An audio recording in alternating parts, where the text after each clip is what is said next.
Well, time to fill up the water tank.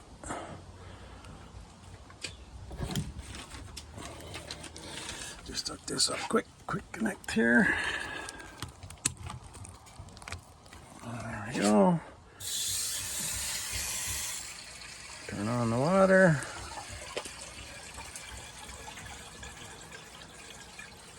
Wait for it to come out the top.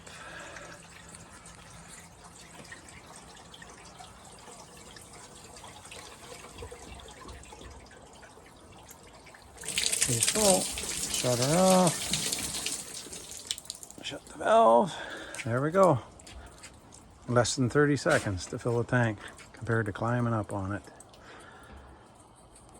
Take care.